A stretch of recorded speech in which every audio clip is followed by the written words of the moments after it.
Hello दोस्तों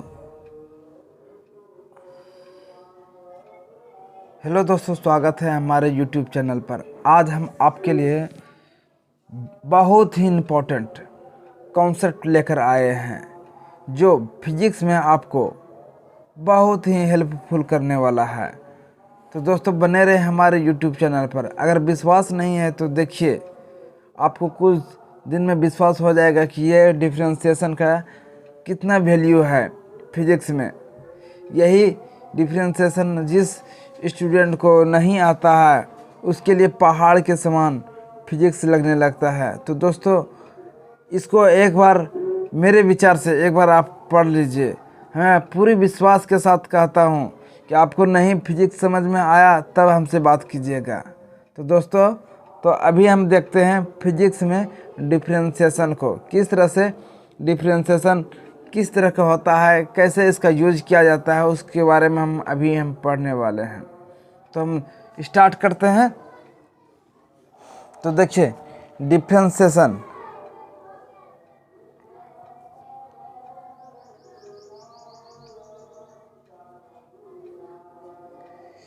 आज हम पढ़ने वाले हैं डिफरेंशिएशन। तो डिफरेंशिएशन देखिए क्या होता है। देखिए सबसे पहले हम डिफरेंशिएशन को हम दो भागों में बांटते हैं, क्योंकि ये वेरिएबल होता है और एक डिपेंडेंट होता है। तो इसको जो हम डिफरेंशिएशन को हम पढ़ेंगे तो देखिए इसमें सबसे पहले हम वेरिएबल के बारे में जान लेते हैं।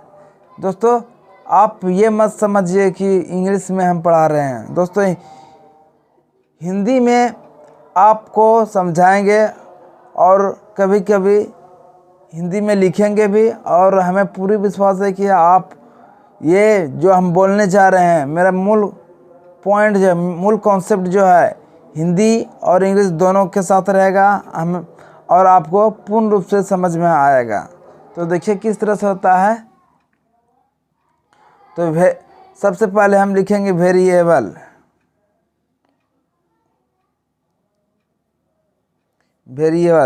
वेरिएबल मतलब क्या हुआ, चर। हिंदी में बोलते हैं इसको चर। तो चर को आप पढ़ चुके हैं, जैसे ABCDEFGH ये सब जो है इस चर के बारे में आप पढ़ चुके हैं। इसको हम ऐसे लिख देते हैं X Y Z, ये सब क्या हो गया, वेरिएबल नंबर हुआ। वेरिएबल नंबर हुआ।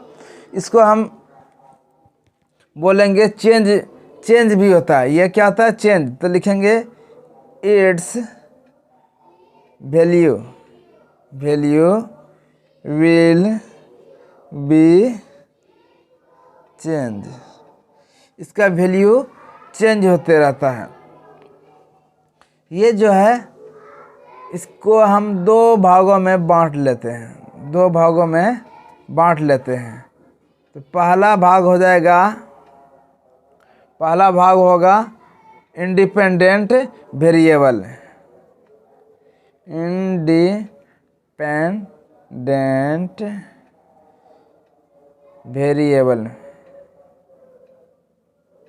इंडिपेंडेंट वेरिएबल और दूसरा पॉइंट हो जाएगा dependent variable. DEPENDENT dependent variable. देखिए इंडिपेंडेंट मतलब क्या हुआ, जो स्वतंत्र होता है, जो मतलब किसी पर डिपेंड नहीं होता। और डिपेंडेंट मतलब वो होता है जो दूसरे पर यानी डिपेंड रहता है। एग्जाम्पल के रूप में हम लिखते हैं। देखिए एग्जाम्पल लिखते हैं, जैसे y = 2x + 1 दे दें, इस तरह से देंगे। तो देखिए ये जो x क्या है, x ये इंडिपेंडेंट है। इसको हम बोलेंगे इंडिपेंडेंट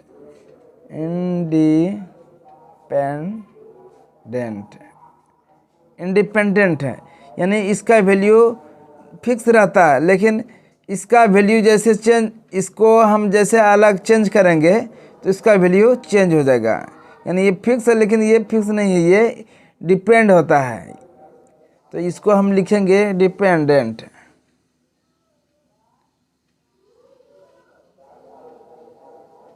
डिपेंडेंट वेरिएबल, इसको डिपेंडेंट वेरिएबल कहेंगे। देखिए एग्जाम्पल के रूप में हम दिखा देते हैं। मान लेते हैं x का वैल्यू अगर 0 हो तो देखिए इसको यही इसी इक्वेशन को, समीकरण को लिखते हैं। तो देखिए इसको क्या, देखिए x का वैल्यू यहाँ पर 0 करेंगे तो देखिए इसका वैल्यू क्या हो जाएगा, इसका वैल्यू हो जाएगा 0 + 1, यानी y का वैल्यू 1 हो जाएगा। उसी तरह से हम इसका वैल्यू हम दूसरा ले लेंगे, 2x + 1 है, इसका वैल्यू अगर हम 1 ले लें तो देखिए 2 × 1 + 1 बराबर हुआ 2 + 1 यहाँ 3, ये 3 हो गया। देखिए यहाँ पर अभी 0 लेने पर 1 हुआ था और 1 लिए तो 3 हो गया। एक और लिख लीजिए, उसके बाद फिर देखेंगे। अगर y का वैल्यू अगर हम 2 ले लें तो क्या होगा, y का वैल्यू ये सॉरी x का वैल्यू अगर 2 लेंगे तो क्या होगा। तो देखिए 2 × 2 + 1, देखिए 4 और +1 5 हो गया। तो देखिए ये 5 हो गया। तो यहाँ पर ये फिक्स है, यानी इसको हम जैसे चेंज करते हैं x को तो y चेंज हो जाता है। तो यानी ये डिपेंडेंट है, यानी x पर डिपेंड है। तो हम यहाँ इस तरह से हम बोलेंगे इसको, y को क्या बोलेंगे हम, डिपेंडेंट वेरिएबल। और ये जो है x का जो वैल्यू रखे हैं ये है इंडिपेंडेंट वैल्यू है। इंडिपेंडेंट वैल्यू यानी इसका मान हमेशा फिक्स रहता है। 0 का अगर 0 रख दिया तो इसका वैल्यू 0 ही होगा, 1 रखेंगे तो इसका वैल्यू 1 रखेंगे। लेकिन यहाँ पर अगर रखेंगे इसका वैल्यू तो अलग हो जाता है। तो इसके बारे में हम पढ़ लिए। फिर एक एग्जाम्पल और लेते हैं, y = sin थीटा। ये sin थीटा लेते हैं। देखिए यहाँ पर ये थीटा जो होता है इंडिपेंडेंट वेरिएबल है,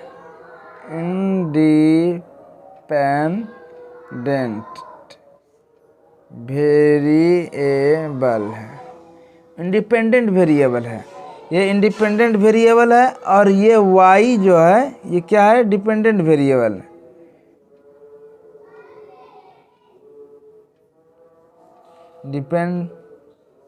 डिपेंडेंट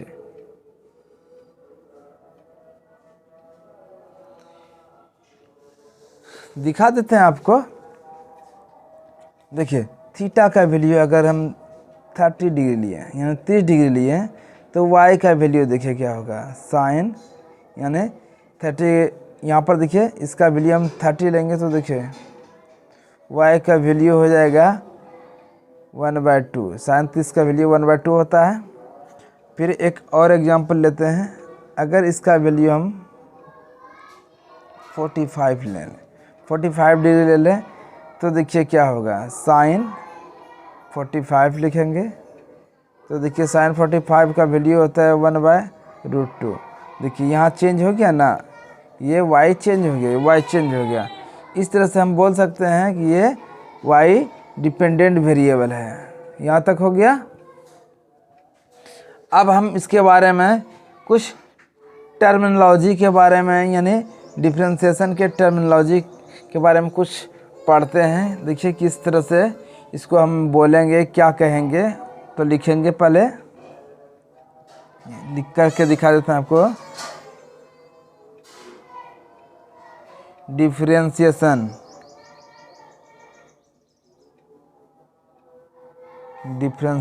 देखो, डिफरेंशिएशन में देखिए क्या होता है, ये ओनली वेरिएबल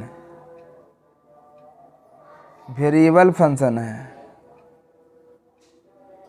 ओनली ये वेरिएबल फंक्शन है। और क्या है, अगर जो है डिफरेंशिएशन कांस्टेंट होगा तो इसका फंक्शन 0 हो जाएगा। तो लिखेंगे डिफरेंशिएशन ऑफ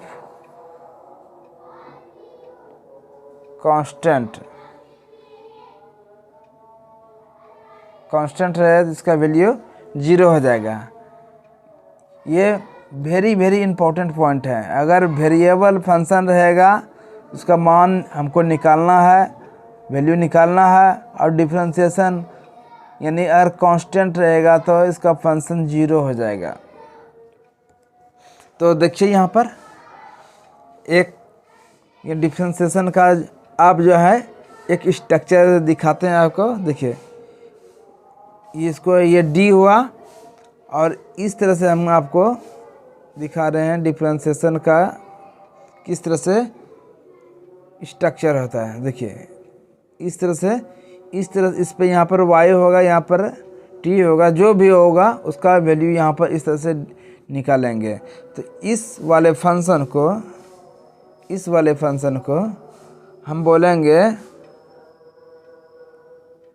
फंक्शन बोलेंगे, यानी जिसका क्या करना है, जिसका डिफरेंशिएशन करना है।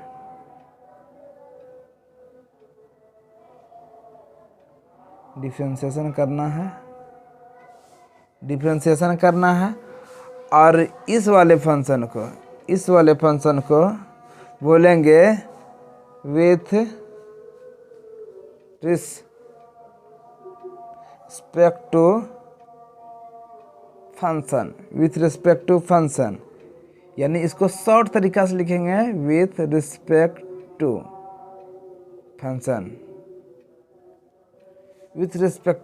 फंक्शन बोलेंगे। तो इस तरह से मेरा डिफरेंशिएशन का किस तरह से स्ट्रक्चर होता है उसको देख लिए। देखिए इस वाले स्ट्रक्चर में इस वाले जगह पर हमको रखना है जिसका डिफरेंशिएशन करना वो रखेंगे, और किसके रिस्पेक्ट में करेंगे उसको यहाँ लिखेंगे।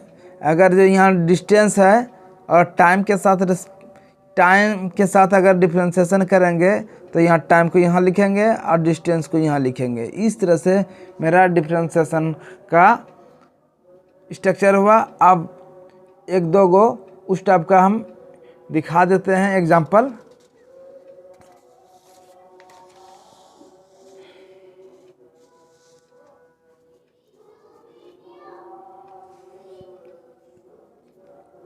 देखिए लिखते हैं dy बाई डी एक्स। देखिए dy बाई डी एक्स जो लिखेंगे इसको हम बोलेंगे डिफरेंशिएशन।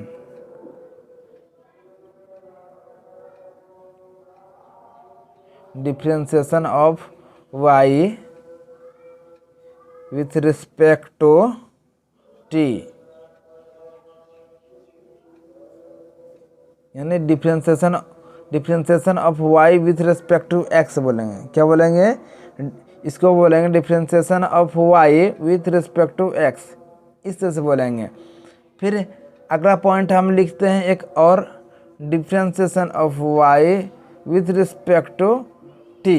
इसको हम फिर लिखेंगे ऐसे ही, differentiation of y with respect to t। ये इस तरह से हम बोलते हैं differentiation of y with respect to t, यानी ये y है, y के रिस्पेक्ट में t से जो है ना, यानी t के रिस्पेक्ट में y का डिफरेंशिएशन हमको निकालना है। एक और पॉइंट ले लेते हैं, डिफरेंशिएशन ऑफ, चलिए ये डिफरेंशिएशन ऑफ साइन लेते हैं, sine theta with respect to theta के फॉर्म में लिखेंगे। तो उसको लिखेंगे इस तरह से,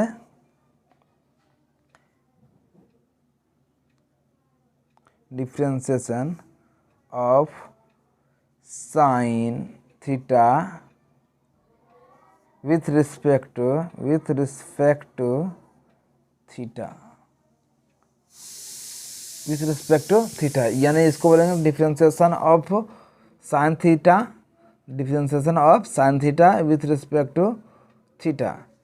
इस तरह से मेरा डिफरेंशिएशन का स्ट्रक्चर कैसे कैसे सेट किया जाता है उसको हम लिख लिए। अब हम उसके बारे में कुछ पॉइंट लिखते हैं। जैसे देखिए, डिफ्रेंसिएशन ऑफ वाई का y with respect to t. तो इसमें हम क्या करते हैं, इसमें लिखेंगे differentiation of y with respect to t. दोस्तों अगर आप ये जानते हैं तो स्किप कर सकते हैं, अगर नहीं जानते हैं तो स्किप नहीं कीजिएगा, नहीं तो आपको समझ में फिर नहीं आने वाला है। तो इस तरह से हो गया आप, यानी ये टी हो गया। और टी जो है, टी क्या है, टी समय के साथ साथ जो है ना, टी जो है, टी क्या है, टाइम, टाइम के साथ साथ, टाइम के साथ साथ यदि यानी इफ चेंज होगा, यानी वाई चेंज होगा, टाइम के साथ साथ यदि वाई चेंज होगा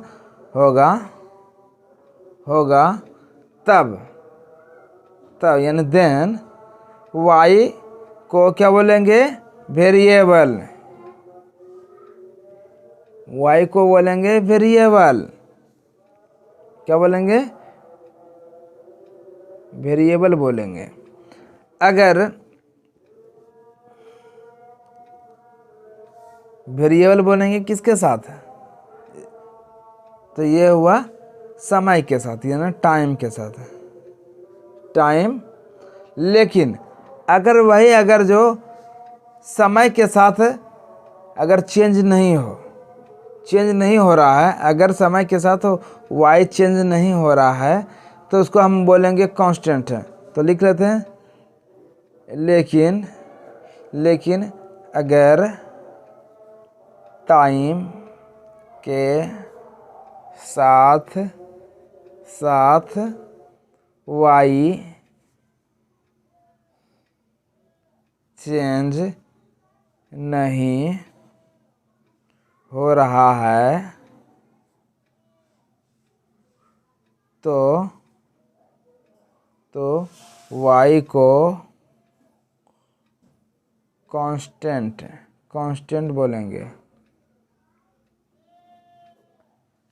बोलेंगे विथ रिस्पेक्ट टू किसके साथ, टाइम के साथ है। यानी इसको जो है अगर चेंज ही नहीं होगा तो हम बोलेंगे इसको कांस्टेंट है। जब कांस्टेंट रहेगा तो उसका वैल्यू, अभी हम बताएं, कांस्टेंट रहता है तो उसका वैल्यू 0 हो जाता है। तो इसको हम एक दिखा देते हैं स्ट्रक्चर के रूप में। जैसे आपको एग्जांपल लेते हैं कि मनी यानी रुपया, अगर समय के साथ चेंज नहीं होता है, मान लेते रुपये पैसे अगर समय के साथ आपका बढ़ नहीं रहा है तो इसका क्या हो जाएगा, कांस्टेंट हो जाएगा। तो यानी इसका 0 हो जाएगा। ये चेंज क्या हो रहा है, नहीं हो रहा है ना। क्या होगा, नो चेंज नहीं हो रहा है। यानी इसको जब चेंज नहीं हो रहा है, वेरिएबल नहीं हो रहा है, तो इसको हम बोलेंगे कांस्टेंट विथ रिस्पेक्ट टू किससे, टाइम के साथ समय बढ़ते जा रहा है और रुपये मनी में कोई यानी वृद्धि या कमी नहीं हो रहा है, तो हम बोलेंगे ये कांस्टेंट है। जब कांस्टेंट होगा तो इसका वैल्यू 0 हो जाएगा। एक और हम लिखते हैं, differentiation money with respect to time. अगर फिर वही हम बोलते हैं, अगर डिफरेंशिएशन इसमें चेंज हो जाता है, यानी मनी चेंज हो जाए, टाइम के साथ चेंज होगा तो इसको वेरिएबल बोलेंगे। Variable with respect to time बोलेंगे। तो देखिए यहाँ पर समय के साथ जो है यानी मनी चेंज हो गया, यानी कुछ समय पहले मेरे पास 5 रुपये थे और 10 मिनट के बाद जो है 20 रुपये हो गए, यानी चेंज हो गया। तो इसको हम बोलेंगे वेरिएबल। वेरिएबल अगर होगा तो इसका हमको निकालना है डिफरेंशिएशन। तो डिफरेंशिएशन कैसे निकालेंगे, पहले हम अभी इसको समझा दिए। अगर आपको एक बार में समझ नहीं आ रहा है तो आप फिर से एक बार देख सकते हैं। अगर दोस्तों ये वीडियो आपको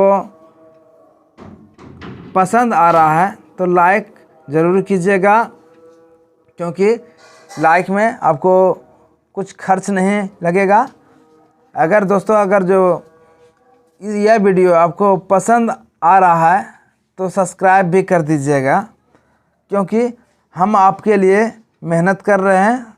तो देखते हैं फिर एक और पॉइंट बता देते हैं आपको जो है हम आज से जो है ये 11 क्लास का हम स्टार्ट कर दिए हैं। ये 11 ही नहीं, ये डिफरेंशिएशन 12 में भी काम आएगा। हम डिफरेंशिएशन बताने के बाद इंटीग्रेशन भी बताएंगे। तो आपको जो है एक जनरल स्टूडेंट भी ये जो है समझ जाएगा, क्योंकि हिंदी और इंग्लिश यानी दोनों भाषा में हम आपको बताने का प्रयास कर रहे हैं। कभी फीलिंग नहीं होगा कि हम हिंदी मीडियम में हैं तो हमको समझ नहीं आ रहा है। तो दोस्तों आपको हिंदी मीडियम हो या इंग्लिश मीडियम हो, ये सभी को समझ आएगा। तो देखिए कुछ आपको जो है ग्राफ के रूप में हम जो है ना, एक ग्राफ के रूप में हम दिखाते हैं किस तरह से इसको रिप्रेजेंट करेंगे, किसको वेरिएबल बोलेंगे, किसको वेरिएबल नहीं बोलेंगे। तो देखिए यहाँ पर dy बाय dt, इसको dy बाय dt यानी differentiation of y with respect to time. अगर ये differentiation of y with respect to t अगर ये चेंज नहीं हो रहा है, यानी इसको एक कांस्टेंट बोल दिया जाए, तो इसका वैल्यू 0 हो जाएगा। वैल्यू क्या हो जाएगा? 0 हो जाएगा। तो एक एग्जांपल के रूप में हम आपको दिखाते हैं। एक ग्राफ लेते हैं। देखिए आपको हर पॉइंट पर जहाँ जहाँ परेशानी होने वाला है वहाँ आपको हम बता देंगे कि क्या क्या प्रॉब्लम हो सकता है। तो देखिए यहाँ पर इसको x एक्सिस, इसको y एक्सिस बोलेंगे, और मान लेते हैं ये पॉइंट जो है यहाँ से, यानी ये यहाँ से जो है x यहाँ से यहाँ पहुँच गया, यहाँ से यहाँ पहुँच गया, यानी यहाँ तक जा रहा है। तो इस पॉइंट को हम यहाँ इस तरह से हम यहाँ मिला लेंगे। तो ये y हो गया, और यहाँ क्या हो गया, यहाँ से यहाँ आप जान रहे हैं ये x है। और देखिए यहाँ पर क्या हो रहा है, टाइम अगर जो क्या हो है, टाइम 0 है, और इधर ये बढ़ रहा है y। देखिए y के रिस्पेक्ट में देखिए y में कुछ परिवर्तन नहीं हो रहा है। y अगर होने वाला रहता तो ये आगे बढ़ता, लेकिन वहाँ प्रॉब्लम नहीं है, यानी आगे नहीं बढ़ रहा है। तो ये क्या हो जाएगा, इसका 0 हो जाएगा। ये क्या हो जाएगा, 0 हो जाएगा। अब फिर एक और लेते हैं।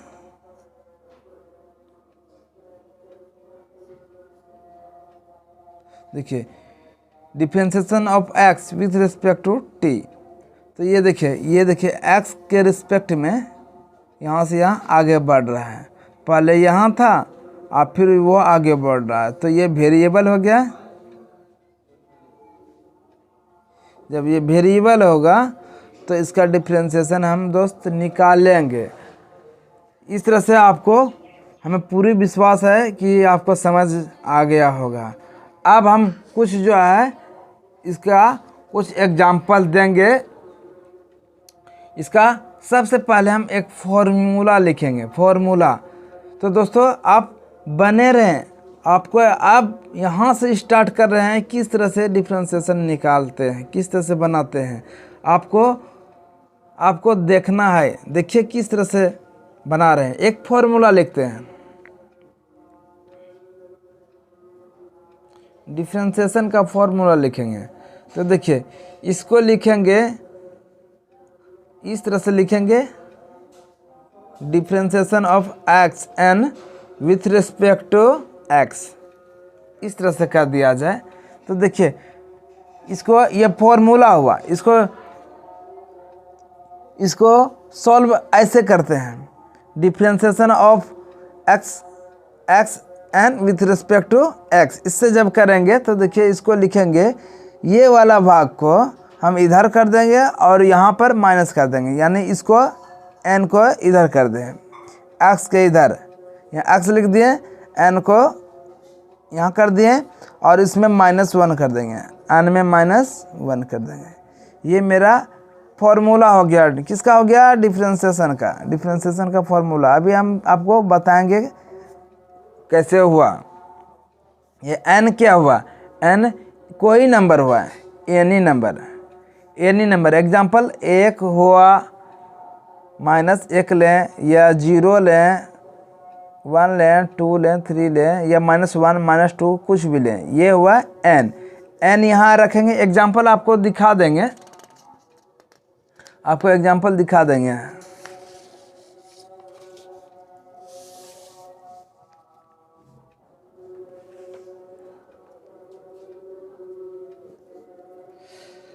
देखिए एग्जाम्पल एक लिए, डिफ्रेंशिएशन ऑफ एक्स पर power 5 with respect to x, ऐसा रहे क्वेश्चन, इस तरह रहेगा।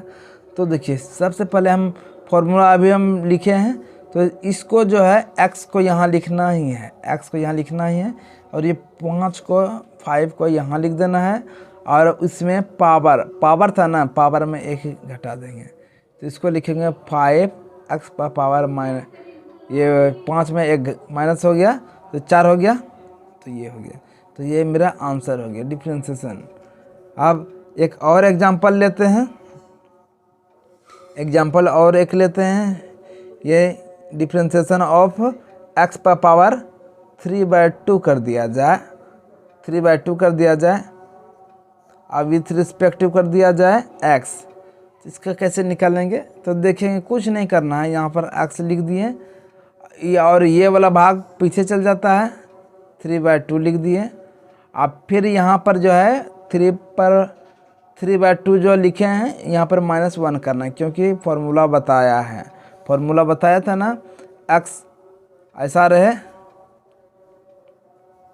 तो हमको करना है, यानी इस तरह से रहेगा, ऐसा रहेगा, तो इसको हम ऐसे कर देंगे, इस तरह निकालते हैं, यहाँ माइनस करना पड़ता है, वही माइनस करेंगे। तो देखिए यहाँ पर 3/2 लिखना ही है, और ये जो है इसके सामने में लिखना है, और इसमें इसको, यानी इसका जो है ना, सॉल्व करेंगे तो क्या होगा, इस तरह से जनरल तरीका से आपको बता रहे हैं। ये 2 से डिवाइड कर देंगे, यानी 2, इसमें 1 कॉमन ले लेंगे, तो इसका क्या हो जाएगा, 2 हो जाएगा। आप 2 से इसमें मल्टीप्लाई कर देंगे, ये इस तरह से हो जाएगा, 3/2x माइनस, यानी 3 में 2 घट जाएगा, 1 हो जाएगा, 1/2। तो इस तरह से मेरा ये आंसर हो गया। ऐसे भी बोल सकते हैं, आइए तो ऐसे भी हम लिख सकते हैं, थोड़ा आगे बढ़ा देते हैं। और ये जानते हैं कि 1/2 अगर पावर में रहता है तो इसको हम, ये 1/2 पावर के रूप में रहता है तो इसको हम ऐसे भी लिख सकते हैं, तो इसको √x बोल सकते हैं। तो इस तरह से मेरा ये डिफ्रेंशिएशन का आंसर हुआ। इस तरह से और कई एग्जांपल आपको देते हैं, आप बनाइएगा, और नहीं तब तो हम आपको बताएंगे। कुछ एग्जांपल आपको देते हैं, डिफ्रेंशिएशन ऑफ x पर power 7 with respect to dx दे दिए। अगला पॉइंट नंबर 2, ये एक पॉइंट नंबर 2, डिफ्रेंशिएशन